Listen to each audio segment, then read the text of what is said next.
수요일에 말씀 나누도록 하겠습니다. 제목은 하나님 사랑, 이웃 사랑이고요. 본문은 마태복음 22장 34절에서 40절까지의 말씀입니다. 마태복음 22장 34절에서 40절까지의 말씀 함께 봉독하도록 하겠습니다. 예수께서 사두개인들로 대답할 수 없게 하셨다 함을 바리새인들이 듣고 모였는데 그 중에 한 율법사가 예수를 시험하여 묻되 선생님, 율법 중에서 어느 계명이 크니이까? 예수께서 이르시되 내 마음을 다하고 목숨을 다하고 뜻을 다하여 주 너의 하나님을 사랑하라 하셨으니 이것이 첫째 되는 계명이요 둘째도 그와 같으니 내 이웃을 내 자신과 같이 사랑하라 하셨으니 이 두 계명이 온 율법과 선지자의 강령이니라. 아멘. 예수님께서 예루살렘으로 올라가셔서 성전을 정하신 후에 바리새인들과 사두개인들이 예수님께 나와서 예수님을 시험하기 위해 논쟁거리들을 들고 나왔습니다. 바리새인들이 먼저 예수님에게 논쟁거리를 꺼내놓았죠. 가이사에게 세금을 바치는 것이 옳습니까? 예수님이 답을 주셨습니다. 가이사의 것은 가이사에게, 하나님의 것은 하나님께 바치라. 자, 이제 바리새인들이 물러나고 이번에는 사두개인들이 나와서 시험합니다. 7형제가 있었는데 마지가 장가들었다가 죽어 상속자가 없으므로 그 아내를 그 동생에게 물려주고 그 둘째와 셋째로 7째까지 그렇게 하다가 최후에 그 여자도 죽었습니다. 그 7형제들이 다 그 여인을 취했으니 부활 때의 7 중에 누구의 아내가 되겠습니까? 부활을 믿지 않는 사두개인들에게 사후에 어떤 일이 일어나는지를 예수님이 정확하게 알려주시죠. 부활 때에는 장가도 아니가고 시집도 아니가고 하늘에 있는 천사들과 같으니라. 사두개인들이 논쟁에서 패하고 이제 또다시 물러가자 그 소식을 들은 바리새인들이 이번에는 율법사 한 명을 보내서 또 하나의 시험거리를 예수님께 내놓습니다. 율법사가 이렇게 질문을 합니다. 선생님, 율법 중에서 어느 계명이 큽니까? 여러분, 율법사가 이렇게 질문을 한 것은 그들이 계명이라는 것을 생각할 때 크고 작은 계명들, 즉 중요한 계명이 있고 상대적으로 덜 중요한 계명들이 있다고 믿는 것 같은데요. 이 질문은 당시 랍비들 세계에서도 아주 중요한 이슈가 되는 문제였습니다. 그래서 이 질문으로 예수님을 시험하려고 했던 것이죠. 당시의 랍비들은 율법을 모두 613개 조항으로 구분을 했습니다. 613개. 그 중에서 248개 조항은 중요한 계명으로 분류를 했고요. 이 248개의 조항들은 하라는 것에 대해서 명시해 놓은 조항들입니다. 무엇을 해라. 이런 조항들을 분류해 놓은 것이고요. 그리고 나머지 365개 조항은 덜 중요한 계명으로 분류를 했고 이 규칙들은 하지 말아야 할 것을 명시해 놓은 조항들입니다. 제가 2주 전에 수요일 때 설교할 때에도 이 부분을 설명드렸죠. 하지만 말씀드렸던 거 기억 잘 안 나시죠? 그래서 다시 설명을 드리고 있습니다. 교육은 반복이 대단히 중요합니다. 반복하고 또 반복하고 또 반복해야지 자신의 것이 되거든요. 율법에 대한 이야기로 다시 돌아왔어요. 랍비들이 왜 이처럼 율법을 분류했는가? 그것은 그들이 613개나 되는 조항을 전부 다 지킨다는 것이 불가능한 일임을 알았기 때문이죠. 그래서 그들은 차선책으로 율법을 중요도에 따라서 분류를 해서 중요한 조항만이라도 반드시 지키도록 한 것입니다. 하지만 유대인들 사이에서는 뭐가 더 중요하고 또 뭐가 덜 중요한지 분류하는데 그들 사이에서도 항상 논란이 있었던 것입니다. 그래서 오늘 본문의 율법사의 질문은 바로 이런 배경 아래에서 비롯된 질문이었던 것이죠. 율법사는 예수님을 이와 같은 논쟁에 휘말리게 만들려고 했던 것이고 여기서 예수님에 대해서 책잡을 거리를 찾으려고 질문을 한 것입니다. 율법사의 이 질문을 듣고 예수님은 전혀 주저하지 않았습니다. 즉시 대답해 주셨죠. 첫째 계명으로는 하나님을 사랑하라 라는 것이고 둘째 계명으로는 이웃을 사랑하라는 것이었습니다. 이것은 성경에 나와 있는 어느 특정 계명을 제시한 것이 아닙니다.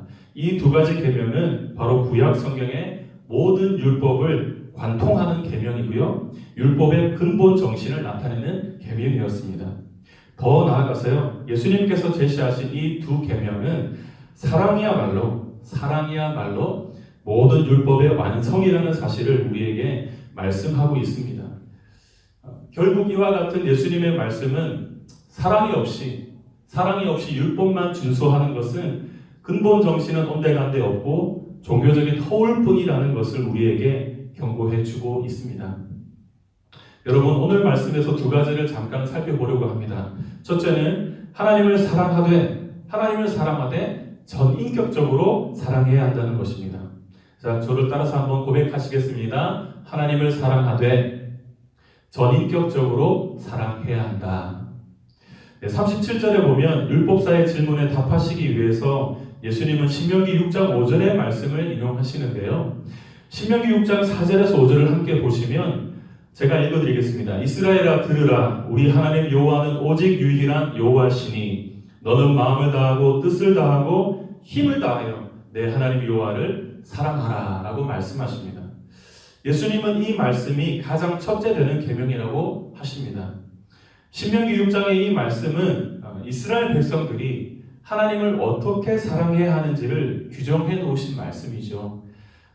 그래서 이것은 오늘을 살아가는 우리 성도들이 하나님께 취해야 할 합당한 태도가 어떤 것인지를 또한 알게 하는 것이기도 합니다.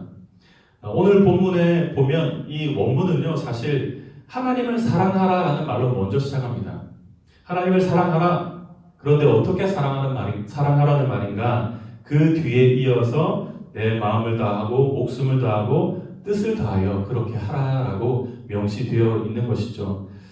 그래서 오늘 이 구절에서 마음은 무엇을 뜻할까요? 마음. 간단하게 설명드리면 가식 없는 내면의 진실함을 의미합니다. 가식 없는 내면의 진실함. 그런 가식 없이 내면의 진실함으로 하나님을 사랑해라라는 것이죠. 그리고 목숨은 호흡 또는 생명으로 바꿀 수 있는데요. 우리의 생명을 다해서 하나님을 사랑하라는 뜻이죠. 그리고 뜻이라고 하는 것은 생각, 지각이라는 단어로 바꿀 수 있습니다.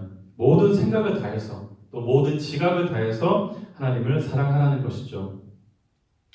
그래서 결국 내 마음을 다하고 목숨을 다하고 뜻을 다하여라는 말은 자기 자신의 전인격을 기울여서 하나님을 사랑하라라고 하는 뜻인 것입니다. 그래서 하나님을 사랑하되 가식적으로 사랑하는 것이 아니라 내면의 진실함으로 또 생명을 바쳐서 그리고 모든 생각을 다 집중해서 사랑하라고 예수님은 우리에게 말씀하고 계십니다. 이렇게 말씀드리면 어떤 분은 이렇게 받아들이시는 분이 있을 것 같아요. 목사님, 그러면 우리가 하나님을 제대로 사랑하려면 직장이나 사업, 가정을 다 팽개치고 늘 교회에서 살아야 하는 거 아닙니까? 신앙생활만 열심히 해야 하는 거 아닙니까? 이라고 오해하시는 분들이 있습니다. 그런 뜻이 아니라는 것을 우리 성도님들은 이해하신다고 저는 믿습니다. 하나님이 우리에게 주신 삶의 현장 속에서 하나님을 사랑하는 것이죠. 다시 한번 말씀드립니다. 하나님이 우리에게 주신 삶의 현장 속에서 하나님을 사랑하는 것이죠. 제가 이전에 사역했던 교회에서는요, 그 담임 목사님이 한동안 그 성도님들에게 평일에 교회에 나오지 말라고 당부하신 적이 있었습니다. 교회가 개척하고 한참 부흥하던 때인데 목사님께서 치유사도 있으시고 사역을 아주 잘하셨던 분입니다. 그래서 평일에 교회에서 자주 집회도 하시고 해서 성도님들이 교회 오는 것을 너무 좋아하는 거예요. 교회 가서 집회에 참석하면 막 치유가 일어나니까 성도님들이 교회 오는 것을 너무 좋아했습니다. 그랬더니 어느 날부터는 이 성도님들이 교회에서 집회하고 기도하고 찬양하는 것은 너무 좋아하는데 나가서 전도하는 것은 안 하려고 했다고 합니다. 마치 변화산의 베드로 같은 모습이죠. 그 산에서 변화되신 예수님을 뵙고 또 모세와 엘리야까지 보게 되니까 변화산에 계속 있고 싶어 했던 그 베드로처럼 교회가 너무 좋으니까 여기가 좋사오니 하는 성도들의 모습이 비슷했던 것 같습니다. 그래서 결국 목사님은 평일에 했던 집회들을 없애고 나가서 전도에 열심을 내도록 그렇게 목회 사역의 방향을 바꾸셨다는 얘기를 제가 들은 적이 있습니다. 성도 여러분, 사모하는 마음으로 교회에 나와서 기도하는 것 너무 좋죠. 너무 좋은 일입니다. 그러나 그렇게 열심히 교회에 나오고 신앙생활을 열심히 한다고 해서 그것만이 하나님을 사랑하는 것이라고 생각하면 안 된다는 것입니다. 하나님은 우리가 삶 속에서 삶의 현장, 그러니까 가정에서 또 직장에서 일터에서 하나님을 사랑하며 살기를 원하시는 것이죠. 그 삶의 현장 속에서 정직하게 행동하고 정직하게 말하고 진실하게 또 말하고 행동하고 하나님을 믿는 신앙을 사람들에게 보여주고 그렇게 살기를 원하시는 것이죠. 이런 얘기를 가끔 듣습니다. 어떤 성도님은요, 집은 엉망으로 해놓고 아이들 옷은 꾀재재하게 이렇게 해놓고 교회 봉사하러 갈 때는 자기 옷을 깔끔하게 입고 나온다는 그런 분들도 있다는 얘기를 들은 적이 있는데요. 우리 성도님들은 그렇지 않겠죠. 가정을 깨끗하게 정리하시고 또 자녀들 잘 챙겨주시고 그리고 교회에 나오시기를 바랍니다. 그게 하나님을 사랑하는 증거입니다. 요한복음 14장 21절에 이렇게 말씀하십니다. 나의 계명을 지키는 자라야 나를 사랑하는 자니라고 말씀하십니다. 어디서든 주님이 주시는 말씀을 따라서 순종하며 사는 것이 하나님을 사랑하는 것임을 꼭 기억하시기를 바랍니다. 그리고 이어서요 39절 말씀을 보면 예수님이 하신 두 번째 큰 계명이 나옵니다. 이 말씀은 레위기 19장 18절의 말씀을 인용하신 것인데요. 그 10계명의 후반부를 요약한 것이죠.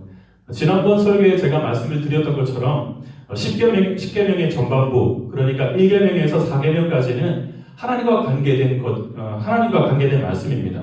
그런데 후반부인 5계명에서 10계명이 바로 사람과 관련된 계명으로서 이 5계명에서 10계명의 말씀을 요약하면 바로 이것이죠. 네 이웃을 사랑하라, 네 몸과 같이 사랑하라가 되는 것입니다.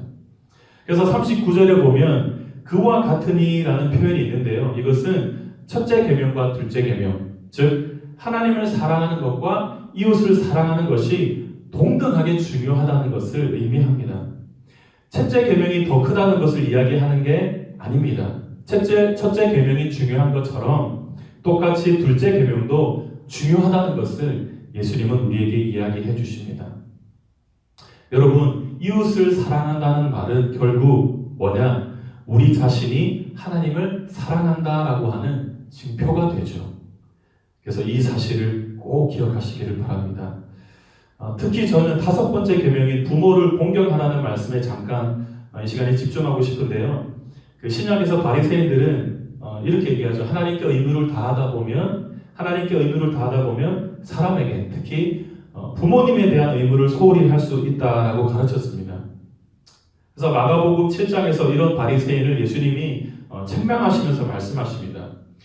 어떻게 말씀하시느냐? 너희는 부모에게 드려야 할 것을 고르반 곧 하나님께 예물로 드렸습니다 하고 말하기만 하면 그만이라고 하여 부모에게 아무것도 해줄 필요가 없다고 가르친다.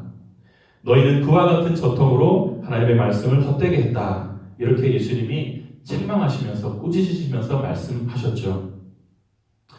성도 여러분, 혹시 신앙생활은 열심히 하시지만 부모님에게 소홀히 하고 계시지는 않는지 한번 돌아보시기를 바랍니다. 신앙생활을 핑계로, 예배를 핑계로, 교회 오는 것을 핑계로 부모님에게 자녀로서 해야 할 의무를 저버리는 성도님들은 없으시기를 진심으로 바라고요. 그래서 예수님은요, 하나님을 사랑하는 것과 사람을 사랑하는 것이 우리가 지켜야 할 핵심이고 어느 것 하나라도 소홀히 해서는 안 된다고 가르쳐주고 있습니다. 결국 하나님에 대한 사랑은 이웃에 대한 사랑으로 생활 속에서 구체적으로 드러나기 때문이죠. 그래서 사도 요한도 이렇게 말씀하지 않습니까? 이웃을 사랑하지 않는 자는 하나님을 사랑하는 자가 아니다라고 그렇게 경고해 주었습니다. 짧게 제 얘기를 하고 마무리를 하고 싶은데요. 저희 아버지께서 얼마 전에 갑자기 돌아가셨습니다. 재작년에 제가 제주에 살 때 제주에 손주들 보러 잠시 오셨다가 저를 통해서 예수님을 이제 영접하셨습니다. 제가 짧게 복음을 전했고 그리고 영접 기도를 따라하라고 했을 때 아버지께서 진심으로 예수님을 받아들이셨습니다. 그래서 사실 예수님을 믿은 지는 얼마 안 돼서 돌아가신 것이죠. 그런데 제가 정말 다행이라고 생각하는 것은 아버지가 예수님을 영접하고 다시 이제 집으로 돌아가시고 난 후부터 제 안에 영적인 부담이 있었던 것입니다. 아버지가 예수님을 믿긴 믿었지만 교회를 가실 수 있는 어떤 건강이나 그런 형편은 상황은 아니었기 때문에 교회는 못 나가시더라도 이 말씀이라도 조금 더 아셨으면 해서 문자 메시지로 성경 말씀을 자주 보내드렸죠. 그리고 적어도 일주일에 2-3번씩 시간 날 때마다 전화를 드렸습니다. 그래도 아들이 목사인데 시간이 안 나더라도 자주 전화를 드리자 그렇게 마음을 먹고 안부 전화를 드렸습니다. 원래 저희 가정이 서로 말이 별로 없는 가정입니다. 대화가 많은 가정이 아니었습니다. 그런데 재작년부터 제가 자주 전화를 이렇게 드리니까 나중에는 아버지께서 먼저 저에게 전화를 하시고 안부를 물어오실 정도로 그렇게 저희들의 관계가 참 좋게 바뀌는 것을 경험했습니다. 생각해보면 참 놀라웠습니다. 멀리 계신 부모님에게 안부 전화라도 자주 하라는 말을 다들 하시는데 정말 그렇게 했더니 아버지도 너무 좋아하셨고 부자 간의 사이가 이전보다 더 좋아지는 것을 경험했습니다. 아버지께서 갑자기 이제 돌아가시기 이틀 전에도 사실 통화하면서 서로 너무 좋은 마음으로 전화를 끊었었는데요. 지금 돌아보면 이 아버지와 그런 시간들을 가졌던 것이 너무 다행스럽고 감사하게 느껴졌습니다. 아들로서 솔직히 아버지에게 제대로 해드린 게 없었습니다. 그래서 지금도 아버지를 생각하면 솔직히 부끄럽습니다. 그러나 부족했지만 최근에 아버지께 자주 전화드리고 대화를 나누었던 것을 생각하면 한편으로는 너무 감사했습니다. 제 개인적인 고백인 것이죠.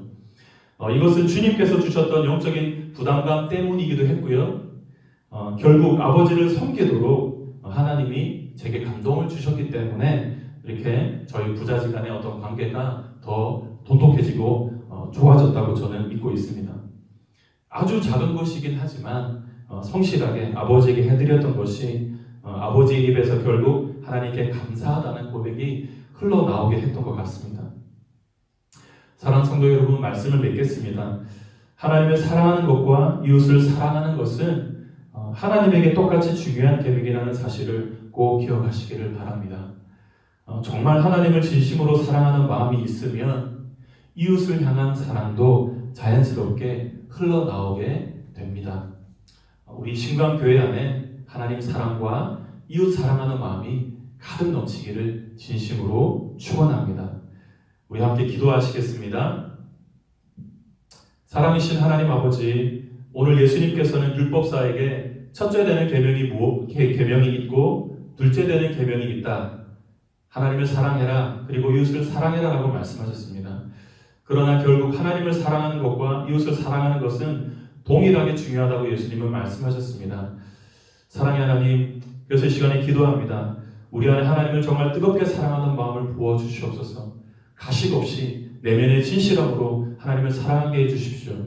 그리고 우리가 가진 생명을 다 바쳐서 하나님을 사랑하게 해주십시오. 그리고 우리의 모든 생각을 온전히 집중해서 하나님을 사랑하며 살게 해주십시오.